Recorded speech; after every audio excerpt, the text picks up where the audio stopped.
Hello friends, welcome to my YouTube channel Yashraj education hub. जैसा कि कल मैंने क्लास 10 का संस्कृत का पहला चैप्टर वीवीआई क्वेश्चंस मैंने ऑब्जेक्टिव करवाए थे। आज मैं क्लास 10 का हिस्ट्री का पहला चैप्टर का वीवीआई ऑब्जेक्टिव जो मैं आपको आज बताने जा रहा हूँ। पहला क्वेश्चन देखते हैं। फ्रांस की क्रांति का प्रमुख कारण कौन था? फ्रांस में जो क्रांति आई थी उसका जो मेन कारण था वो क्या था? तो निरंकुश शासन था। ऑप्शन नंबर हमारा बी सही है। Next question. फ्रांस में किस शासक वंश की स्थापना वियना कांग्रेस के द्वारा की गई थी? फ्रांस में कौन से शासक वंश की स्थापना वियना कांग्रेस ने की थी? तो किसने की थी? तो बूढ़े वंश ने की थी। ऑप्शन नंबर हमारा सी सही है। Next question. नेपोलियन संहिता किस वर्ष लागू की गई थी? नेपोलियन संहिता जो है वो किस वर्ष लागू की गई थी? तो 1804 ईस्वी में लागू की गई थी। नेक्स्ट। वियना सम्मेलन कांग्रेस का अध्यक्ष कौन था? वियना सम्मेलन जो हुआ था वहाँ के कांग्रेस का जो अध्यक्ष का था कौन था? मेटरनिक था। ये क्वेश्चन वीवीआई है, इसको आप लोग थोड़ा सा ध्यान से पढ़िएगा और आप लोग को लगे कि हाँ थोड़ा सा भी वीडियो में जो पढ़ाया गया है वो हम लोगों के लिए उपयोग है तो इसको आप सब्सक्राइब कर लीजिएगा और थोड़ा बहुत पसंद पड़े तो लाइक कर दीजिएगा। सब्सक्राइब इसलिए करिएगा और नोटिफिकेशन भी कर दीजिएगा ऑन, ताकि जो भी मैं अगला पढ़ाऊँ वो आपको नोटिफाई होते रहे। नेक्स्ट क्वेश्चन देखते हैं। मेटरनिक व्यवस्था का उद्देश्य क्या था? मेटरनिक जो व्यवस्था था उसका उद्देश्य क्या था? गणतंत्र की स्थापना करना, प्रजातंत्र की स्थापना करना, या फिर क्या पुरातन व्यवस्था की पुनर्स्थापना करना, नेपोलियन की पुनर्स्थापना। तो पुरातन व्यवस्था की पुनर्स्थापना करना उनका क्या था? उद्देश्य था, मेन कारण था, मुख्य मोटिव था। पुरातन मतलब होता है पुराना और व्यवस्था मतलब होता है व्यवस्थित रूप से, पुनर्स्थापना मतलब फिर से उसको स्थापित करना। तो ऑप्शन नंबर हमारा सी सही है। नेक्स्ट क्वेश्चन देखते हैं। मेटरनिक कौन था? मेटरनिक जो था वो कौन था? ऑस्ट्रिया का चांसलर था, फ्रांस का सम्राट था, रूस का जार था, प्रशा का चांसलर था। तो मेटरनिक जो था ऑस्ट्रिया का चांसलर था। ऑप्शन नंबर हमारा ए सही है। किसने कहा था फ्रांस जब छींकता है तो बाकी यूरोप को सर्दी जुकाम हो जाता है? किसने कहा था? तो मेटरनिक ने कहा था कि फ्रांस जब छींकता है तो बाकी यूरोप को सर्दी जुकाम हो जाता है। और ये क्वेश्चंस आप लोग कॉपी में नोट डाउन कर लीजिए। आप लोग को अच्छा लगे तो पढ़िए, नहीं अच्छा लगे तो वीडियो को हटा दीजिए, नहीं पढ़िए। और नेक्स्ट क्वेश्चन देखते हैं। नेपोलियन कोड में कुल कितने कोड थे? नेपोलियन कोड में कुल कितने कोड थे? तो नेपोलियन कोड में कुल 5 कोड थे। ठीक है। रोमानीवाद क्या था? रोमानीवाद एक सांस्कृतिक आंदोलन था। रोमानीवाद क्या था? एक सांस्कृतिक आंदोलन था। वैसे ही सिर्फ अब कुछ नहीं करेगा, क्वेश्चन को सिर्फ उलट देगा। अब ये वाली ये जो लिखा हुआ आंसर इसको ऊपर कर देगा और इसको रोमानीवाद को नीचे कर देगा। कह देगा एक सांस्कृतिक आंदोलन क्या था, रोमानीवाद, और 2-3 ऑप्शन दे देगा तो वहाँ पर आप कंफ्यूज हो जाएंगे। तो इसको इस तरह से पढ़ कि एक सांस्कृतिक आंदोलन रोमानीवाद भी है। Next question. इटली एवं जर्मनी वर्तमान में किस महादेश के अंतर्गत आते हैं? इटली और जर्मनी वर्तमान में किस महादेश के अंतर्गत आते हैं? तो यूरोप महादेश के अंतर्गत आते हैं इटली एवं जर्मनी। ऑप्शन नंबर हमारा सी सही है। नेक्स्ट क्वेश्चन देखते हैं। मरियान किस देश की राष्ट्रवाद का प्रतीक है? मरियान जो है किस देश की राष्ट्रवाद का प्रतीक है? तो किस देश की है? तो फ्रांस देश की राष्ट्रवाद का प्रतीक है। ऑप्शन नंबर हमारा ए सही है। Next question. राष्ट्रवाद की अवधारणा का जन्म किस घटना से माना जाता है? राष्ट्रवाद की अवधारणा का जन्म किस घटना से माना जाता है? तो पुनर्जागरण की घटना से माना जाता है। ऑप्शन नंबर हमारा ए सही है। Next question. वियना कांग्रेस कब हुआ था? वियना कांग्रेस जो था वो कब हुआ था? तो वियना कांग्रेस 1815 में हुआ था। ऑप्शन नंबर हमारा ए सही है। नेक्स्ट क्वेश्चन देखते हैं। 1830 की क्रांति के बाद फ्रांस में किस प्रकार का शासन स्थापित हुआ? 1830 की जो क्रांति है उसके बाद फ्रांस में किस प्रकार का शासन जो था स्थापित हुआ? तो संवैधानिक राजतंत्र। संवैधानिक का मतलब होता है संविधान के द्वारा चलाए जाने वाला शासन, उसे संवैधानिक शासन राजतंत्र कहते हैं। Next question, act of union किस वर्ष पारित हुआ था? पारित मतलब होता है घोषित। पारित मतलब क्या होता है? घोषित। एक्ट ऑफ यूनियन किस वर्ष पारित हुआ था? तो 1707 ईस्वी में पारित हुआ था act of union. Next question, young Europe का संस्थापक कौन था? तो यंग यूरोप का संस्थापक मेजनी था। यंग यूरोप का संस्थापक मेजनी था। ऑप्शन नंबर हमारा ए सही है।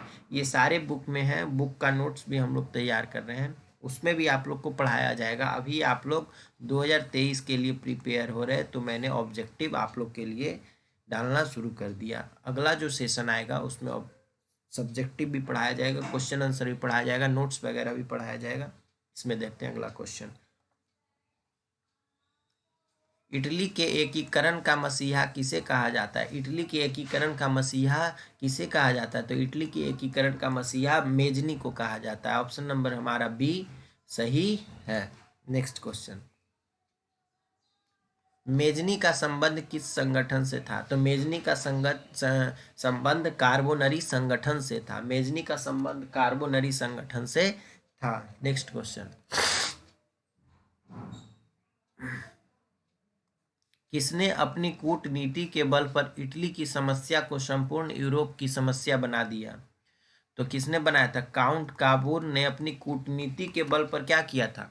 इटली की समस्या को संपूर्ण यूरोप की मतलब पूरे यूरोप की समस्या को बना दिया था काउंट काबीर की कूटनीति के बल पर। ऑप्शन नंबर हमारा ए सही है। नेक्स्ट क्वेश्चन देखते हैं, यंग इटली का संस्थापक कौन था? तो यंग इटली का संस्थापक कौन था? तो मेजनी था। यंग इटली का संस्थापक मेजनी था। ऑप्शन नंबर हमारा सी सही है। नेक्स्ट क्वेश्चन, लाल कुर्ती का गठन किसने किया था? तो लाल कुर्ती का गठन किसने किया था? गौरीवाल्डी ने किया था। लाल कुर्ती का गठन गौरीवाल्डी ने किया था। नेक्स्ट क्वेश्चन देखते हैं, काउंट काबूर कौन था? तो काउंट काबूर इटली का कौन था? प्रधानमंत्री था काउंट काबूर। यहाँ काउंट भी होगा लेकिन काबूर सिर्फ दिया। काबूर कौन था? तो इटली का एक क्या था? प्रधानमंत्री था। Next question, friends of Italy नामक संस्था का गठन किसने किया था? फ्रेंड्स ऑफ इटली नामक एक संस्था था, उसका जो गठन था किसने किया था? तो मेजनी ने किया था। ऑप्शन नंबर हमारा डी सही है। नेक्स्ट क्वेश्चन, कार्बोनरी की स्थापना किस वर्ष हुई थी? कार्बोनरी की स्थापना 1810 ईस्वी में हुई थी। कार्बोनरी की स्थापना। और एक इम्पॉर्टेंट नोटिस,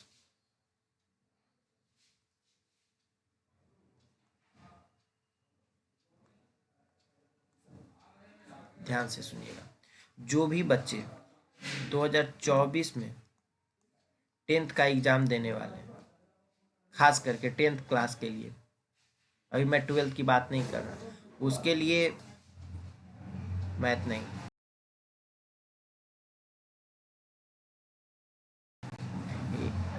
आर्ट्स में geography, history, civics, economics, disaster management, political science, Sanskrit, ये सारे सब्जेक्ट इस चैनल पर पढ़ाए जाएंगे, इस चैनल यस राज एजुकेशन हब पर। तो आप लोग जो 2024 के लिए एग्ज़ाम के लिए प्रिपेयर हो रहे हैं वो इस चैनल को सब्सक्राइब कर लेंगे और नोटिफिकेशन ऑन कर देंगे। और ये बहुत यूनिक तरीक़ा से पढ़ाया जाएगा, बहुत यूनिक तरीक़ा से, जो आपने कभी ना यूट्यूब पर देखा होगा, ना देख रहे हैं, ना कभी हम तो रहेंगे तो देख ही लेंगे, ना कभी देखे होंगे ना कभी देख रहे हैं, आने वाले वक्त में आप देखेंगे। बहुत ही यूनिक तरीके से हर चीज़ का नोट्स मिलेगा आप लोग को। तो आप लोग जो 2024 में एग्ज़ाम देने वाले हैं वो कृपया इस चैनल को सब्सक्राइब कर लीजिए, और नहीं तो फिर नहीं पसंद तो नहीं कीजिए। पसंद सब्सक्राइब करने में क्या जाता है, पैसा थोड़े ना लग रहा है, ठीक है। तो इतने सारे सब्जेक्ट पढ़ाए जाएंगे 2024 में जो बच्चे एग्ज़ाम देने वाले, मैथ हम नहीं पढ़ाते हैं। मैथ चूँकि इसलिए नहीं पढ़ाते हैं कि इतने सारे सब्जेक्ट हैं और मैथ थोड़ा अकेले बर्डन हो जाता है, इसलिए मैं नहीं पढ़ाता। तो आइए मैं 2023 में जो बच्चे एग्ज़ाम दे रहे हैं उसके लिए मैं कुछ ऑब्जेक्टिव बता रहा हूँ, इस पर ध्यान देते हैं। बाल्डी, बाल्डी नहीं होगा यहाँ, गौरी बाल्डी होगा। गौरी बाल्डी पेशे से क्या थे? तो गौरी बाल्डी पेशे से क्या थे? एक नाविक थे, यानी नाव चलाते थे। नेक्स्ट क्वेश्चन, काउंट काबीर को विक्टर इमैनुअल ने किस पद पर नियुक्त किया था? तो काउंट काबूर को विक्टर इमैनुअल ने प्रधानमंत्री के पद पर नियुक्त किया था। काउंट काबूर ने विक्टर इमैनुअल को प्रधानमंत्री के पद पर नियुक्त किया था। ठीक है, ऑप्शन नंबर हमारा सी सही है। नेक्स्ट क्वेश्चन देखते हैं, इटली के एकीकरण में निम्न में से किसका संबंध नहीं है? तो इटली के एकीकरण मतलब इटली को एक करने में बिस्मार्क का संबंध इसमें नहीं है। ऑप्शन नंबर हमारा ए सही है। अभी सीधा पढ़ते जाइए, ऑब्जेक्टिव रटते जाइए, क्योंकि अभी समय नहीं है। ऑब्जेक्टिव आपको टोटल मतलब एग्जैक्ट नंबर देता है, एक नंबर तो एक नंबर टोटल देगा, सही होगा, तो इसलिए ऑब्जेक्टिव पर ज़्यादा फोकस करते हैं। नेक्स्ट क्वेश्चन, विलियम प्रथम कहाँ का शासक था? तो विलियम प्रथम जो था प्रसा का शासक था। ऑप्शन नंबर हमारा बी सही है। नेक्स्ट क्वेश्चन, ज्वालेराइन की स्थापना किस राज्य में की गई थी? किस राज्य ने की? ज्वालेराइन की स्थापना किस राज्य ने की थी? प्रसा राज्य ने की थी ज्वालेराइन की स्थापना। ऑप्शन नंबर हमारा ए सही है।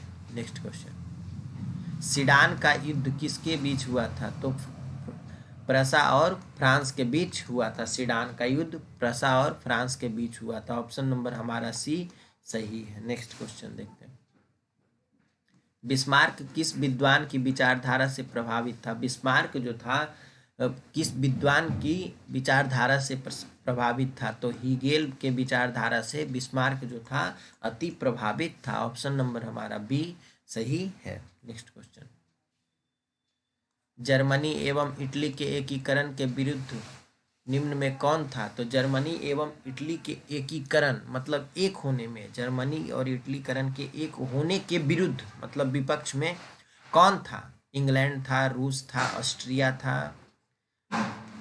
था, प्रसा था। तो ऑस्ट्रिया जो था जर्मनी और इटली के एकीकरण के विपक्ष में था। नेक्स्ट क्वेश्चन, नेपोलियन ने जर्मनी के किस संघ की स्थापना की? नेपोलियन ने जर्मनी के राइन संघ की स्थापना की। ऑप्शन नंबर हमारा सी सही है। समय बहुत कम है, टाइम बहुत कम है, इसलिए मैं ऑब्जेक्टिव सिर्फ आपको पढ़ा रहा हूँ। उसका एक्सप्लेनेशन जब नेक्स्ट जो बच्चे एग्जाम देंगे वो सारे बच्चे प्रिपेयर हो जाएंगे। अभी ऑब्जेक्टिव पर आप लोग पूरा फोकस करिए, इसको रटने का समझने का कोशिश मत कीजिए, रटने का कोशिश करिए, क्योंकि इसलिए क्योंकि समय बहुत कम है और बहुत सारे सब्जेक्ट्स हैं। नेक्स्ट क्वेश्चन, किस युद्ध के बाद जर्मनी का एकीकरण हुआ? तो सीडान का युद्ध के बाद जर्मनी का क्या हो गया? एकीकरण हो गया। ऑप्शन नंबर हमारा डी सही है। नेक्स्ट क्वेश्चन, जर्मेनिया क्या थी? तो जर्मेनिया जर्मन राष्ट्र का क्या थी? प्रतीक थी।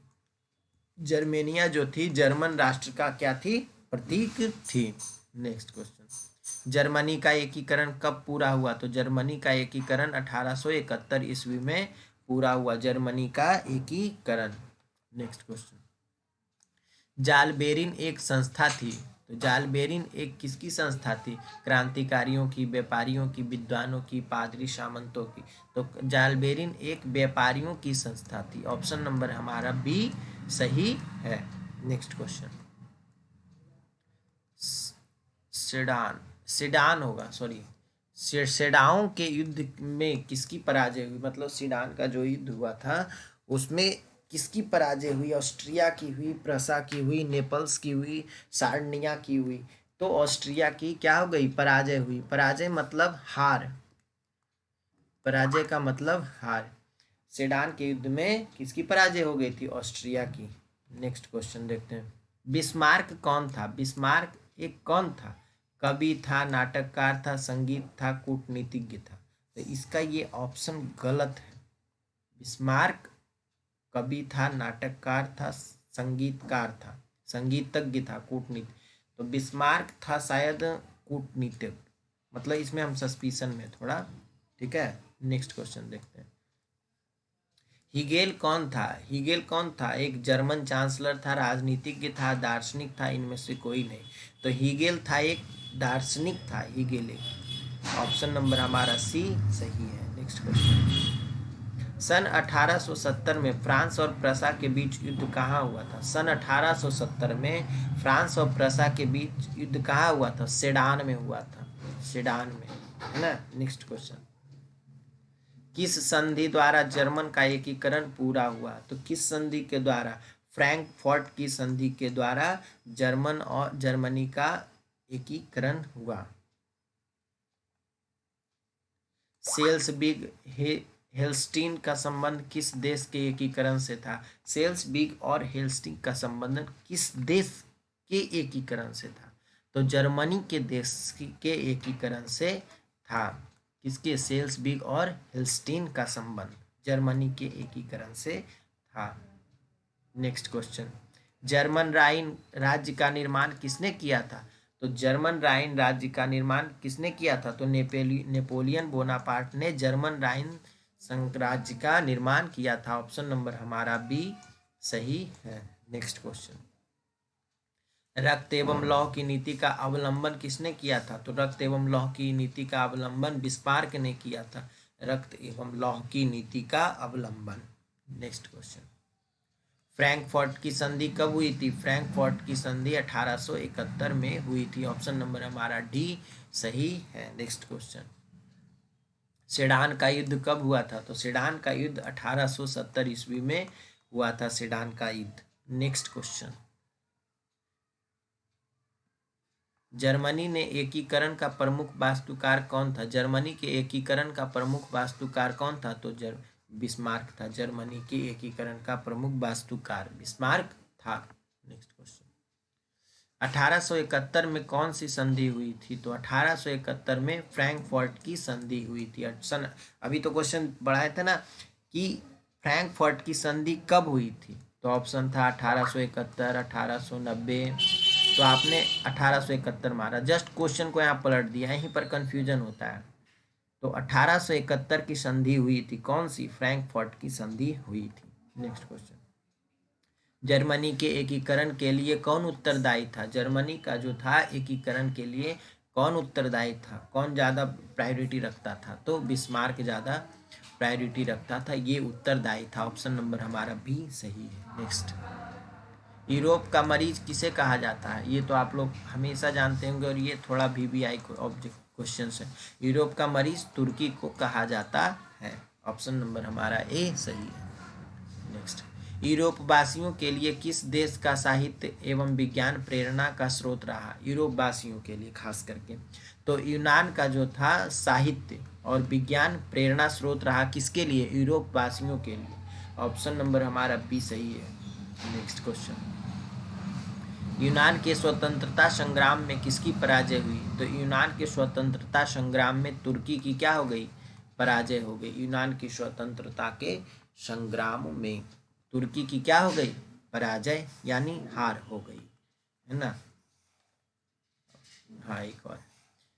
1829 ईस्वी में एड्रियानोपुल की संधि किस देश के साथ हुई? तो रूस के साथ हुई। 1829 में एड्रियानोपुल की संधि रूस के साथ हुई थी। Next question. यूरोपीय सभ्यता का पालना किसे कहा जाता है? एकदम VVI है, एकदम इसको पकड़िए। यूरोपीय सभ्यता का पालना किसे कहा जाता है? तो यूनान को कहा जाता है यूरोपीय सभ्यता का पालना। ऑप्शन नंबर हमारा डी सही, एकदम मोस्ट VVI एकदम। Next question.